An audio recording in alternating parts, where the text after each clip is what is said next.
বলছিলাম দেশের স্বনামধন্য ইসলামী ব্যক্তিত্ব চরমনাই পীর সাহেব সৈয়দ রেজাউল করিমের কথা, যিনি একজন ইসলামী পণ্ডিত, রাজনীতিবিদ, শিক্ষাবিদ ও ধর্মীয় আলোচক। কয়েক পুরুষ ধরে দেশে ইসলামকে শক্তিশালী করতে শ্রম দিয়ে যাচ্ছে তার পরিবার। দেশ বিদেশে রয়েছে তাদের সুনাম। তার বাবা দাদা একই পথে হেঁটেছেন। সৈয়দ রেজাউল করিম ও তার পরিবারের কারণে বিখ্যাত বরিশালের চরমনাই। কয়েক পুরুষ ধরে তারা দেশের বিখ্যাত ইসলামী ব্যক্তিত্ব হিসেবে পরিচিত। রেজাউল করিমের আগে তার বাবা সৈয়দ মোহাম্মদ ফজলুল করিম ছিলেন চরমনাইয়ের পীর এবং ইসলামী আন্দোলনের প্রধান। তিনি ছিলেন একজন ইসলামী পণ্ডিত ও রাজনীতিবিদ। এর আগে ছিলেন রেজাউল করিমের দাদা সৈয়দ মোহাম্মদ ইসহাক। 1971 সালের 1 ফেব্রুয়ারি বরিশালের চরমনাই ইউনিয়নের এক সম্ভ্রান্ত মুসলিম পরিবারে জন্মগ্রহণ করেন রেজাউল করিম। ছোটবেলা থেকেই বেড়ে উঠেছেন ধর্মীয় অনুশাসনে।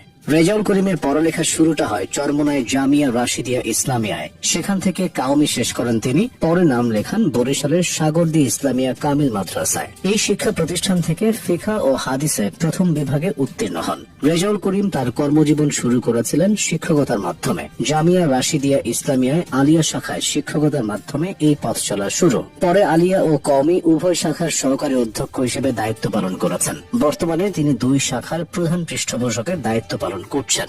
এছাড়াও ইসলামী আন্দোলনের প্রধানের দায়িত্ব পালন করে রেজাউল করিমের রাজনীতিতে হাতে খড়ি তার ছাত্র জীবনে। তিনি ইসলামী শাসনতন্ত্র ছাত্র দলের সঙ্গে সক্রিয়ভাবে জড়িত ছিলেন। পরে সংগঠনটির কেন্দ্রীয় কমিটির ছাত্র কল্যাণ সম্পাদকের দায়িত্ব পালন করেন। সক্রিয়ভাবে রাজনীতি করার সময় জেল জুলুম সহ্য করতে হয়েছে রেজাউল করিমকে। তিনি বিএনপির শাসন আমলে 2 বার কারাবরণ করেন। আওয়ামী লীগের আমলেও হন নির্যাতনের শিকার। বর্তমানে রেজাউল করিম ইসলামী আন্দোলনের মুজাহিদে আমিরের দায়িত্ব পালন করছেন। শুধু একটি রাজনৈতিক দলের শীর্ষ নেতাই নয়, রেজাউল করিম ছিলেন জনপ্রতিনিধিও। তিনি বরিশালের চরমনাই ইউনিয়নের দুইবারের ভোটে নির্বাচিত চেয়ারম্যান। রাজনীতিতে আপোষহীন রেজাউল করিম। কোন দলের কাউকে ছেড়ে কথা বলেন না এই ধর্মীয় ব্যক্তিত্ব।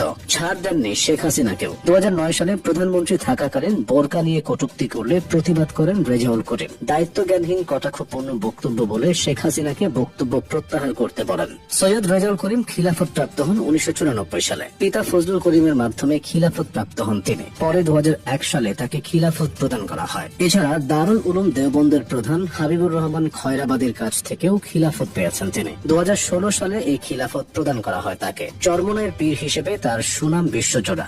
দেশ বিদেশে ছড়িয়ে ছিটিয়ে আছেন ভক্তরা। সৈয়দ রেজাউল করিমরা 6 ভাই 1 বোন। তাদের মধ্যে অন্যতম সৈয়দ ফয়জুল করিম, বড় ভাইয়ের ছায়া সঙ্গী যেন। তিনিও দেশের একজন ইসলামী পণ্ডিত, রাজনীতিবিদ, শিক্ষাবিদ ও ধর্মীয় আলোচক। রেজাউল করিমের পরে তিনিও চরমনাই ইউনিয়নের চেয়ারম্যানের দায়িত্ব পালন করেছেন। এছাড়া ইসলামী আন্দোলনের নায়েবের পদ তার। এদিকে বর্তমানে বাংলাদেশের রাজনীতিতে গুরুত্বপূর্ণ ব্যক্তি হয়ে উঠেছেন সৈয়দ রেজাউল করিম। রাষ্ট্র ক্ষমতায় যেতে অনেক বড় দলও নির্ভরশীল হচ্ছে তার উপর। সমর্থন